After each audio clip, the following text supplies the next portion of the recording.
Hey folks, welcome back. Phil from Having a Blast with the USCCA. Today in our tabletop review, we are looking at our 1.5 inch subcategory guns, the Walther PDP, an unassuming gun that is blowing me away thus far in our testing, and the ever reliable Smith & Wesson M&P Carry Comp 2.0. Now these guns were provided by Guns GDC. Check the link in the description below. They have everything you could ever want.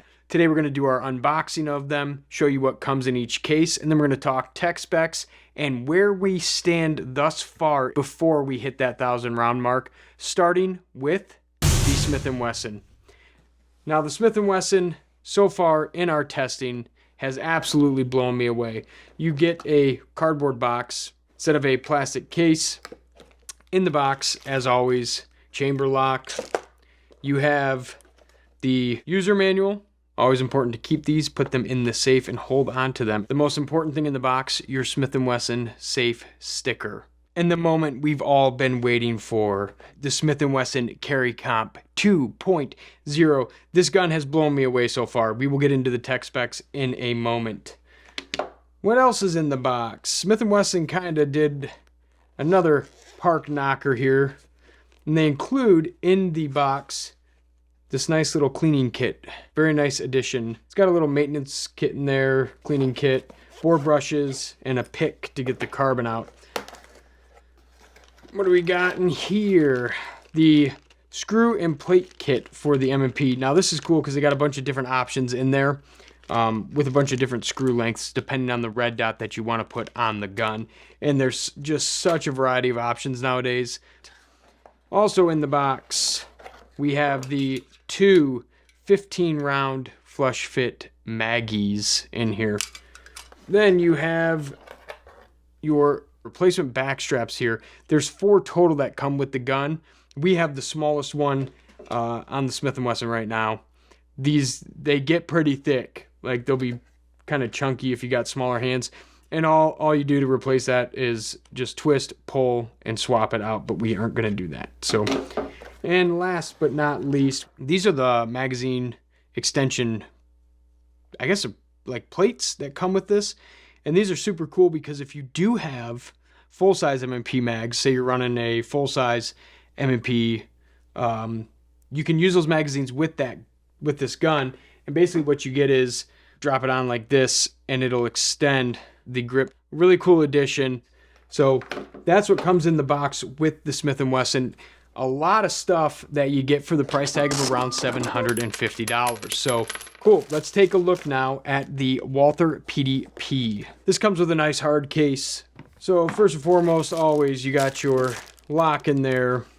Walther has supplied this little tool. It's like a hex wrench and then another little bit screwdriver in there for maintenance. The gun, the myth, the legend, the Walther PDP. This gun has been unbelievably good to shoot, and it is blowing me away. Pretty standard stuff that comes in the Walther box. Not as much good stuff that comes in the Smith & Wesson, but you're also looking at $200 less in price tag, coming in at around $550 versus $750. So let's start with the Walther. Throughout our testing, 500 rounds in so far, this gun is unbelievably reliable. It's extremely durable, and the accuracy out of this thing is something I was not expecting from me or the gun. To be honest with you, the way that the grip feels really good.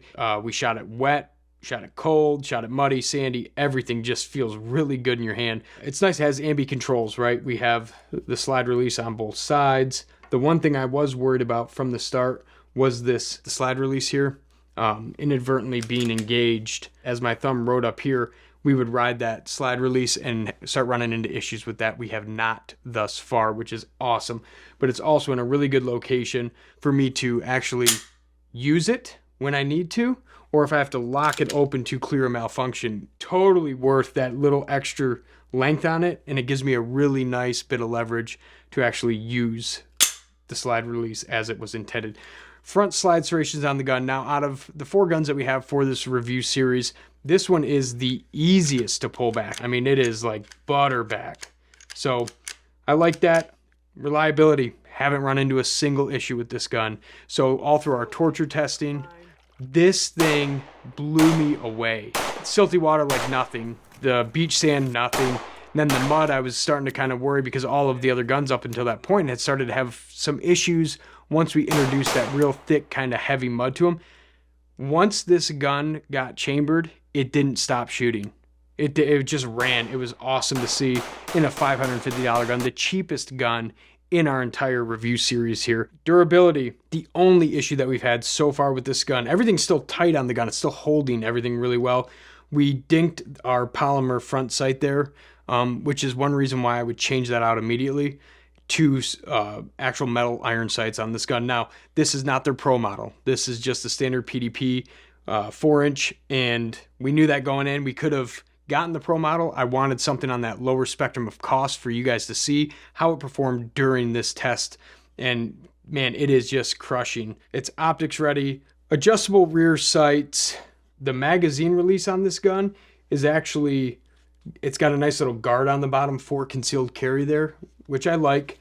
But I didn't at any point feel like I couldn't easily press that to do a mag change quickly. So that was nice on the gun. But I mean, just out of the box for $550, this thing is just ripping through everything. Tula 115 grain through the Walther. Winchester frangible. 115 Blazer. We'll go headshots 115 grain critical defense from Hornady. We'll go to the neck with this one. Critical defense 124 grain. The 124 grain Winchester. We'll go center. And it's really accurate too. Even out to distance, we have shot this gun now out to 100 a couple times, and it's pinging 24-inch steel and a 66% E-type at 50. So the gun is accurate so long as I am, and we do have that minor adjustability in the sights there. So far, just falling in love with the Walther. On the other hand, the Smith & Wesson M&P Carry Comp 2.0, the Performance Center.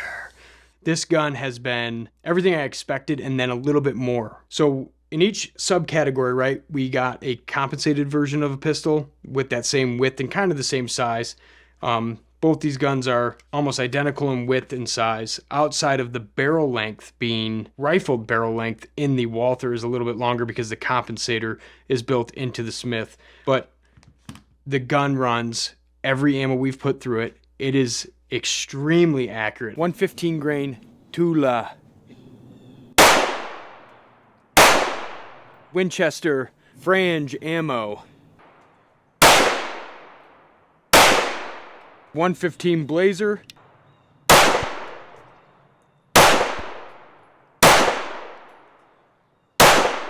115 critical defense ammo. We'll go headshot for these.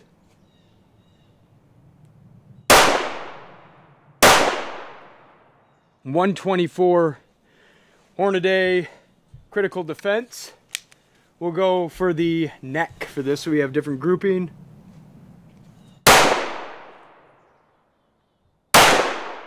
124 Federal Premium. We'll go center mass here again. The most pleased I've been with a pistol so far, with accuracy out of the box with iron sights, has been the Carry Comp. Out to 100, just smash it, 24-inch steel. 100. Oh! Oh! Booyah! 3 for 3 at the hundo. That's not bad. Shooting 25-yard groups, holding fist-sized groups at 25 with this gun. Really nice iron sights, serrated rear. Front sight has a tritium inlay, and like we mentioned, it has that compensated barrel built into the gun, which is, it's a cool feature. It's completely noticeable between shooting the two guns, which one has a little more snap and whip to it, being the Walther, than the Smith & Wesson does. Optics ready out of the box with the plates and extra screws. Really nice addition that Smith & Wesson put into the design of this pistol. Slide serrations on this thing are very aggressive slide serrations. Ambi controls on the gun, and then the big takeaway from getting my hands on a Performance Center M&P was the trigger on this gun. It is just so smooth, and the break is like, it's just so repeatable to me. It just feels really good. I have been extremely pleased with this gun so far, and there's very little I would change on it. When we're talking about ergonomics of the pistol, we have those multiple different back straps that we can put on there, and I don't think there's a hand size out there that one of those 4 back straps would not work for. A little bit shorter of a dovetail on the back there, which isn't a big deal if we're talking for a carry gun. We kind of want to start slimming things out where we can and shortening them up if possible. And the modularity of the Smith is really good too. To get stuff like this done on a platform back in the day, a couple $100 on top of the cost of the gun. So my original M&P full size milled the upper receiver on the gun for me to put an RMR on there. That was without doing slide serration cuts and all this extra stuff in there. From the factory now, $750. Just an excellent deal, and I'm very pleased with the Smith & Wesson, and I'm very surprised by the Walther. Tech specs for the Walther PDP, obviously 9mm handgun. So the overall length of the pistol is 7.5 inches with a slide length of 7 inches. The width on the gun, 1.34 inches wide, so just shy of that 1.5 that we use for this category. The height on the gun is 5.4 inches from base to tip. The barrel length is a stock 4.0 inch barrel. Sight radius on the gun from front to rear is 6.4 inches. The weight without the magazine in this gun is 21.4 ounces. It's making it pretty light. This is a pretty light gun for its overall size. Advertised trigger pull on this gun is 5.6 pounds. We are going to break out the lineman here in a minute and see if that is true. Tech specs, the Smith & Wesson Performance Center Carry Comp 2.0. This has a 4-inch barrel on the gun. Now, like we mentioned before, that compensator actually takes up a little bit of the rifling that you otherwise would get. Sight radius on the gun about 5.25 inches compared to the Walther, which is roughly at 6. The weight on the gun is 26.4 ounces, and the overall width is 1.34 inches wide. Overall length on the gun, 7.25 inches tip to butt, and the overall height is 5 inches total from top to bottom. We're going to get out the lineman and get the trigger pull average for both of these guns. This is a good tool to have just to give you a reference. More for me, it's to see if the triggers are actually consistently what they say. 3.92 on the initial pull.